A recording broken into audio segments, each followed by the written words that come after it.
지난 4월 19일 통계청에서는 1사분기 실업자들을 소개했는데 지난 1월부터 3월까지 실업자가 무려 100만 명을 돌파했다라고 하는 것입니다. 코로나 이후에 지금 가장 많은 신실업자가 생겼는데 문제는 이들 가운데 26%가 청년이라는 거예요. 20대 후반의 청년들이 그냥 논다는 거죠. 그래서 왜 일 안 합니까? 문의를 해봤더니 어차피 대기업에는 못 들어가고 그래서 그냥 쉽니다. 그냥 논다는 거예요. 근데 그 중에서도 또 좀 이 시대를 따라가는 청년들은 아예 주식을 직업으로 생각해서 주식을 하고 또 어떤 사람은 요즘은 게임을 통해서 돈을 버는 그런 젊은이들이 다수 존재한다는 것을 통계로 나오고 있는 것을 보게 되었습니다. 사람들이 이렇게 청년들이 실업자가 되는 이유는 무엇입니까? 그것은 바로 관계가 어려워지기 때문이에요. 이른바 조직 문화에 적용을 못했기 때문이죠. 지금은 가정에서 거의 지금 20대들은 집에서 하나 아니면 둘밖에 없는 형제들입니다. 그러니까 집에서는 거의가 자기가 왕이었어요. 엄마 이거 해줘. 그러면 엄마가 툭달같이 해주고 자기가 왕이었는데 직장에 들어가니까 뭐 쩔도 없는 거예요. 그리고 이거 해라 저거 해라. 그게 적용이 안 되는, 적응이 안 되는 거죠. 그래서 일이 힘들어서 그만두는 게 아니라 관계가 어려워서 그만두는 청년들이 많아지고 있다는 통계를 보게 되었습니다. 심지어 어떤 믿음의 청년들은 학교에 가면 자기 신앙을 지키기가 어려워서 동아리에도 들어가야 되고 이런 거 하다 보면은 전혀 자기 믿음을 못 지킬까 봐서 그것 때문에 아예 신학대학으로 진로를 트는 그런 사람들도 있는 것을 보게 됩니다. 그러다 보니까 오늘날 신학대학을 졸업한 학생들 중에서도 교육자의 길을 가는 사람보다는 일반 직장으로 일반 사람으로 나가는 그런 학생들이 지금 굉장히 늘고 있다라는 참 보면 요즘 말로 웃픈 그와 같은 통계가 지금 나오고 있는 것을 보게 됩니다. 안타깝기도 하고 염려가 된다는 것이죠. 왜냐하면 이런 문제는 반드시 피해서 될 것이 아니라 부딪혀서 이겨내야 될 문제이기 때문입니다. 신학대학을 졸업하고 나서 일반 대에 가면, 일반 학교에 가면, 일반 직장에 가면 그런 문제가 없느냐? 전혀 그렇지 않아요. 많은 청년들이 외국인 기업을 선호한 것으로 나타났습니다. 왜냐? 외국인 기업은 훨씬 문화가 우리하고 다르다는 거죠. 그 사람들은 우리하고 달라서 회식에도 자율을 줍니다. 언제 하는데 올 사람은 오시오. 그리고 온 사람들도 우리처럼 전부 막 위하여 술 따가지고 비우면 안 돼 이렇게 해가지고 억압하는 것이 아니라 자유롭게 한다는 거예요. 그런 문화들 때문에 외국 기업을 선호하는 그런 사람들이 늘어나고 있다라고 하는 것입니다. 오늘 본문에 지금 초대교회 예루살렘 교회가 굉장히 날로 부흥하고 있었는데 하나의 문제가 발견이 되어집니다.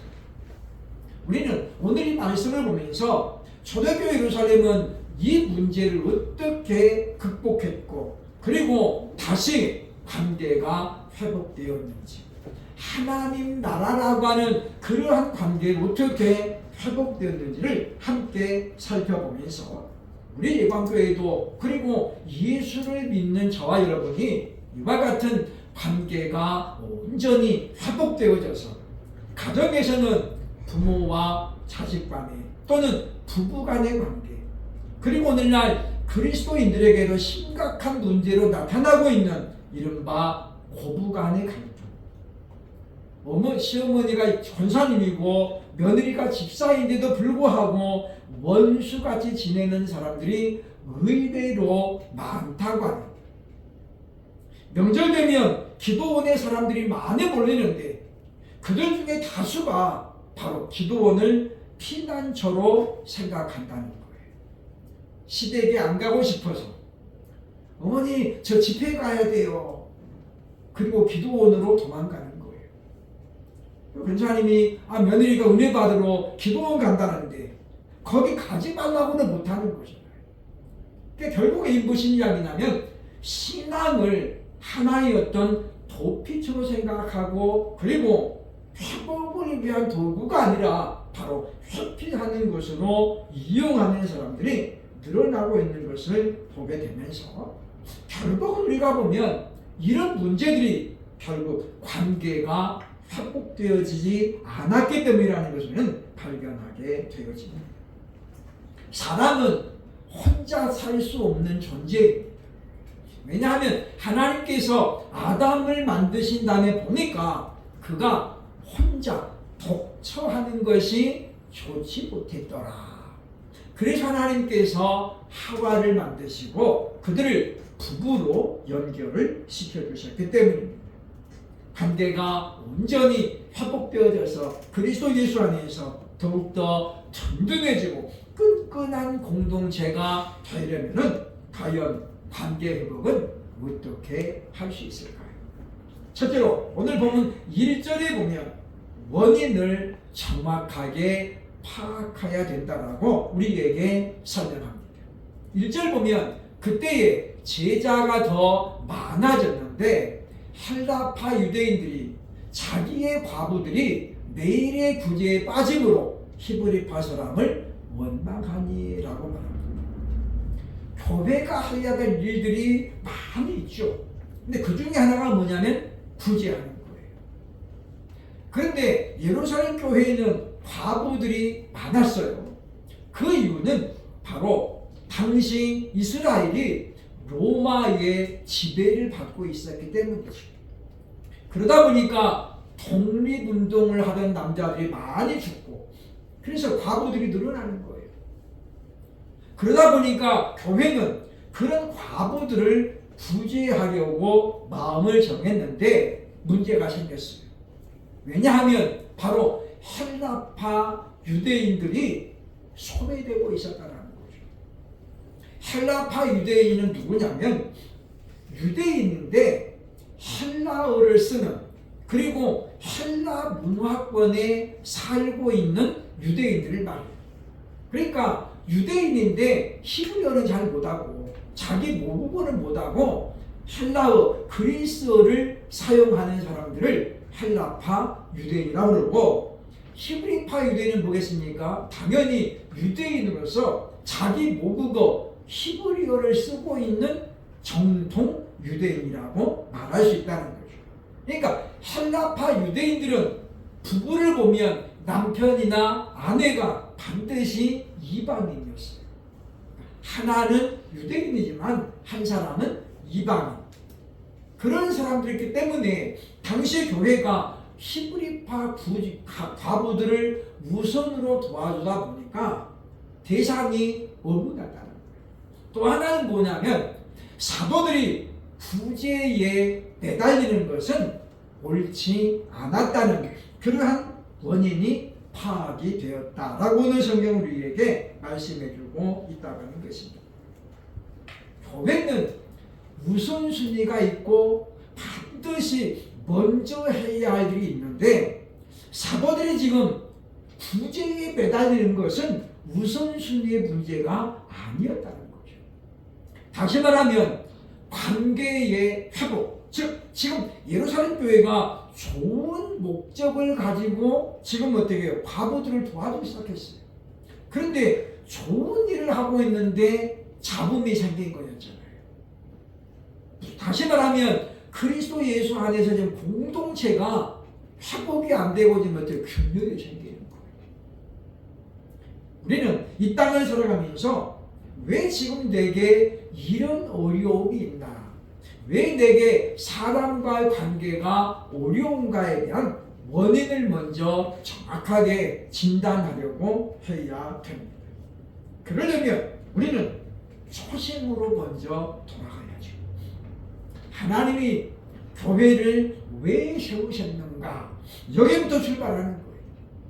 그러니까 예루살렘 교회가 세워진 이유는 구제하라고, 과부들을 도우라고 세운 건 아니었어요. 사도행전 1장 8절에 보면 오직 성령이 너희에게 임하시면 너희가 권능을 받고 예루살렘과 유대와 사마리아와 땅끝까지 이르러 내 증인이 되라는 그 말씀 때문에 교회가 세워진 거예요.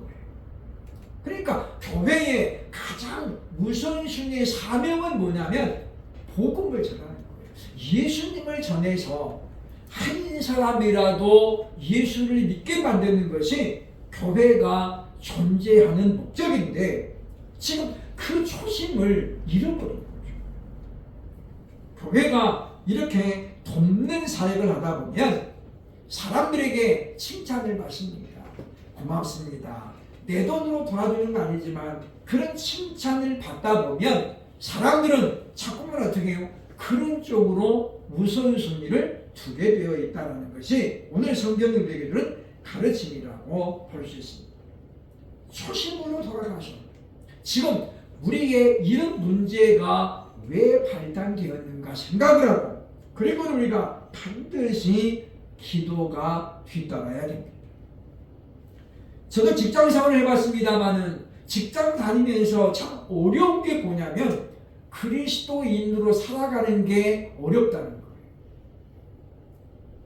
우리 예전에 우리 이야기했습니다만은 우리 방앗간하는 집사님이 지금은 장로님 되셨지만은 이 떡방아지 가다 보니까 이른바 고사떡의 주문이 자꾸 들어오는 거예요. 제사 지내야 되는데 그분들이 그냥 말 안 하고 시루떡 한 마리요 그러면 괜찮은데 꼭 그분들이 이야기하는 거예요. 우리 어머니 제사상에 올라갈 것인데 특별히 신경 써주세요. 근데 이분이 이제 그 떡집을 인수받은 지 얼마 안 돼가지고 참 갈등이 있는 거예요. 이걸 자르자니 단골이 없어지는 거고 그 사람만 떠나는 게 아니에요. 그죠? 그 사람 때문에 같이 왔던 걸 또 떠나는 거예요. 지금하고는 달라졌습니다만은 예전에는 참 손님이 왕이었잖아요. 근데 이분이 그런 떡을 할 때마다 마음에 부담이 생기는 거예요. 자기 집사 양심으로 안 되는데 이게 제사상에 들어갈 거라는데 그래서 이분이 그렇게 고민을 하다가 몇 년 지나서 이제 자리를 확실하게 잡았어요. 그래서 이제 주문을 할 때 우리 이제 고사떡은 안 만듭니다. 그랬대요. 정중하게 그랬더니 그 사람이 딱 하는 소리가 박 사장 돈 많이 벌었나비요? 그러더라는 거예요. 돈 많이 벌었나비요? 그러면서 그 사람이 다른 떡도 이제 안 사러 기분 나쁘다는 거죠. 그죠? 그 떡만 안 맞으면 상관이 없는데 그리고 어떻게 해요? 소문을 내는 거예요. 저 집은 이제 떡 안 한대. 떡 안 한다는 게 아니라 고사떡만 안 하는데 떡 안 한다고 소문을 내고 다니는 거예요. 그래서 이분이 참 떡 만드는 게 힘든 게 아니고 그런 사람들과의 관계가 어렵습니다. 그게 사실이거든요. 그러나 참 보면 초심을 잃지 아니하고 왜 자기가 그것을 거부했는가를 돌아보고 하나님 앞에 기도했더니 지금도 역시 어떻게 그 떡집은 잘 되고 있고 그 강남 논현동에서 아파트가 2채나 돼요. 2채나. 물론 그분이 막 한 달에 막 몇천만 원 버는 거 아니에요. 그런데 이분이 이제 교회 집사인데다가 애들도 그러니까 일단 나가는 돈이 필요 없는 돈이 안 나가잖아요. 그러니까 그렇게 건전하게 살아가는 것을 보게 되어집니다. 그러니까 우리는 원인이 무엇인가를 먼저 파악을 해야 돼요. 혹시라도 지금 내가 믿음을 지키기 위한 그리스도인의 사명을 감당하려는 것이었는데 이것이 지금 방법에 문제가 있었는가를 돌아봐야 된다고 하는 것입니다. 둘째로 우리가 이와 같은 관계 회복은 어떻게 가능한가? 오늘 본문 2절과 4절에 보면 우선순위를 정확하게 알아야 회복이 된다는 걸 우리에게 알려주죠. 원인이 지금 밝혀졌어요. 그리고 2절에 보면 말합니다. 12사도가 모든 제자를 불러 이르되 우리가 하나님의 말씀을 제쳐놓고 접대를 일삼는 것이 마땅하지 아니하니. 여기 본문에 보면 1절에는 지금 뭐라고 그러냐면 부재라고 했어요. 부재에 빠짐으로 그러죠. 근데 2절은 뭐라고 그래요? 접대를 일삼는 것이 단어가 틀려요. 이게 무슨 이야기냐면 의도는 구제였습니다. 왜? 과부들이 많으니까 그 사람들은 생활하기가 어려웠잖아요. 지금도 그렇지만은 예전에는 여자들이 사회활동하는 것이 참 어려웠어요. 그래서 좋은 뜻으로 시작했는데 이게 뭘로 바뀐 거예요? 접대로 바뀌었어요. 구제로 시작했는데 어느 순간부터 뭐예요? 접대의 성격으로 바뀌어졌다는 거예요. 이게 문제가 된 거예요. 그래서 지금 사도들은 이야기합니다. 우리가 가장 우선순위로 해야 될 일은 구제가 아니고 바로 하나님의 말씀을 전하는 것이다 라고 지금 이야기하는 것을 보게 됐다는 것입니다. 그러면서 여러분 4절에 말합니다. 우리는 오로지 기도하는 일과 말씀 사역에 힘쓰리라. 그러면 이제 문제가 생기는 거예요. 그러면 이 구제는 누가 할 것이냐라고 하는 거죠. 그래서 당시 교회는 이 구제 일을 도맡아서 할 수 있는 사람들을 뽑게 되는데 그가 바로 최초의 7 집사라고 오늘 성경이 말합니다. 성령과 지혜가 충만하고 믿음이 충만해서 칭찬받는 사람. 그러니까 교회의 일꾼은 성령과 믿음과 그리고 지혜가 충만해야 돼요. 그래서 결과가 어떻게 해야 돼요? 칭찬으로 연결돼야 돼요. 칭찬을 받는다는 건 뭡니까? 다른 사람들에게 인정을 받는다는 거예요. 그러니까 우리가 우선순위를 분명히 정하면 관계 회복은 그때부터 이루어진다는 거예요. 오늘날 왜 믿음 안에서 가족 간의 갈등이 심각할까요? 그건 지금 우선순위의 관계가 지금 설정이 안 됐기 때문이라는 거예요. 이제는 점점 온 가족이 모이는 그런 일들이 어려워지고 있습니다. 그래서 참 연말이나 연초에 온 가족이 모이는 그런 믿음의 가정들이 꽤 있었습니다만은 참 어렵다라고 얘기하는 것을 들을 수 있다라고 하는 것입니다. 그와 같은 관계가 회복이 안 되면 우리는 어떻게 되겠습니까?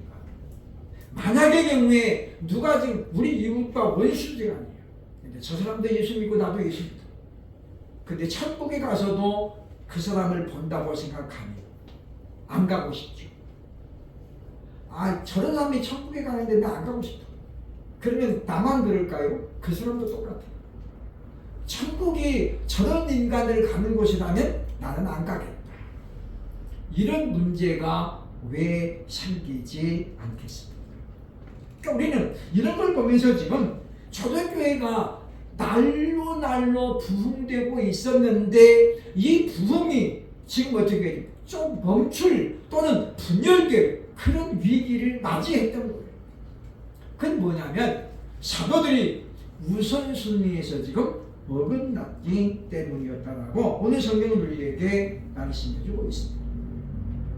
우리가 사람에게 인정을 받아야 되는데 근데 많은 사람들이 무엇입니까?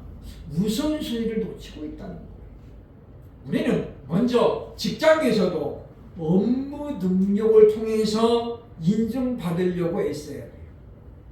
근데 업무 능력이 떨어지는 사람들이 뭐예요? 회식 자리에서 잘 보여가지고 인정받으려는 그런 잘못된 생각을 하고 있다. 우리는 그런 것을 보면서 그런 회복은 진정한 회복이라고 말할 수 없다라고 하는 것입니다. 예수님께서 마가복음 9장에 보니까 제자들이 한 병든 자를 놓고 쩔쩔매고 있는 거예요.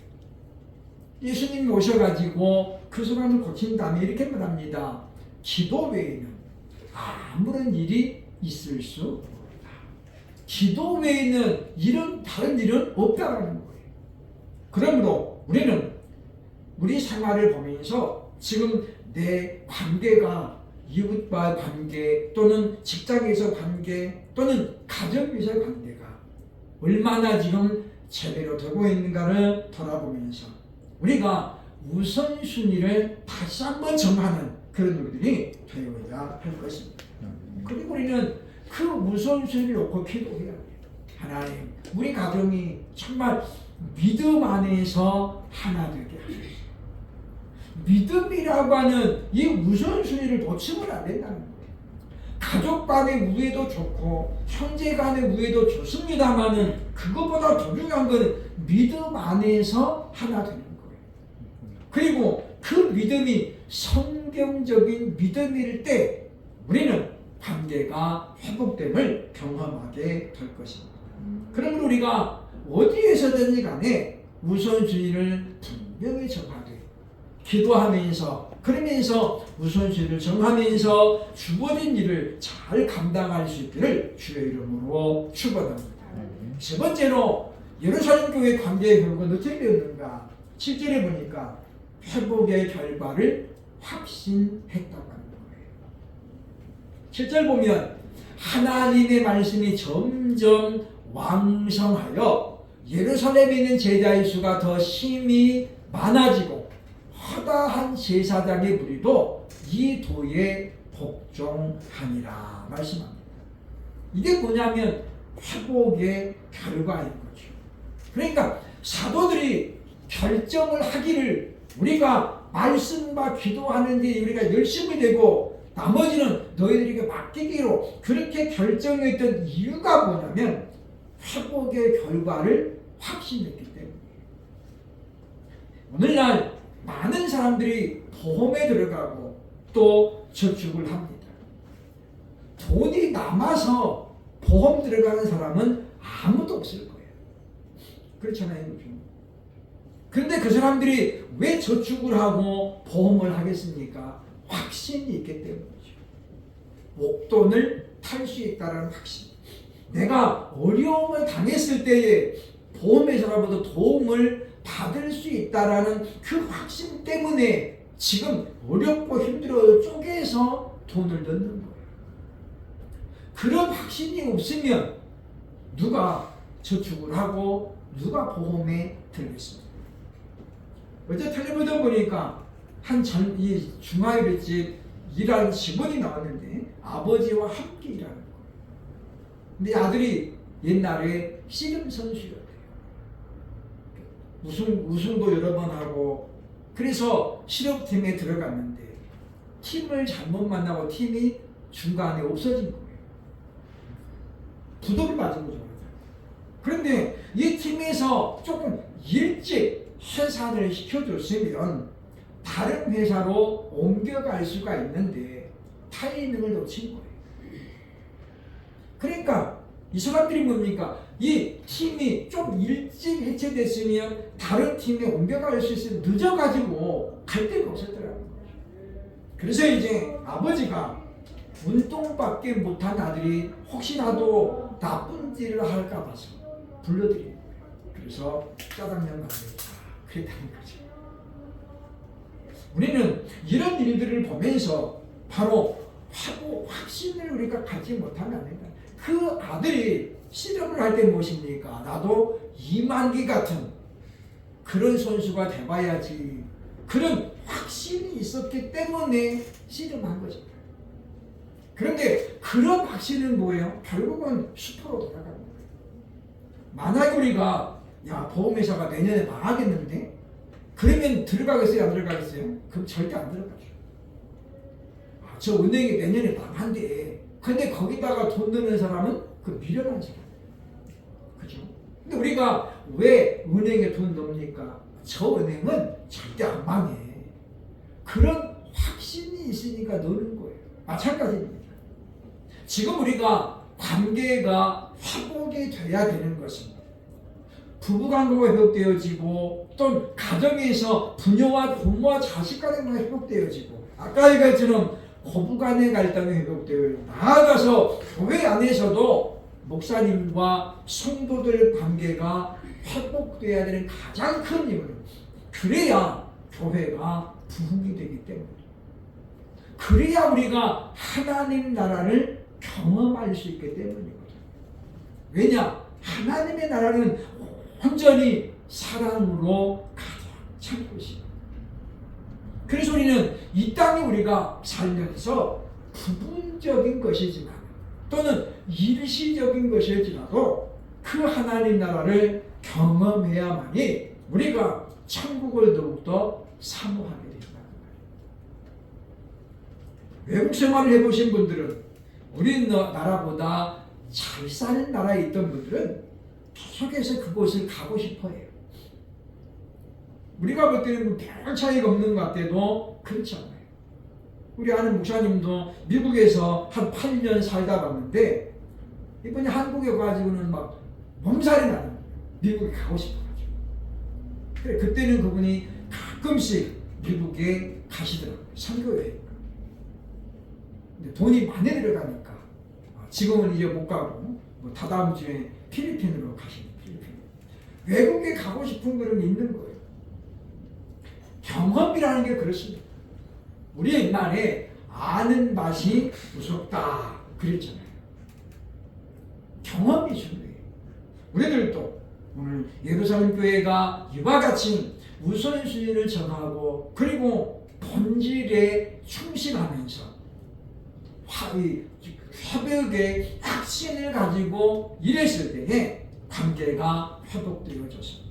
그 위기를 넘어가고 교회가 계속해서 부흥했다라는 오늘 성경을 우리가 분명히 기억하면서 우리들도 참 우리가 관계 회복을 통해서 어디에서든지 간에 우리가 피스메이커가 될 수 있는 저 사람 때문에 우리 단체가 잘 됐다.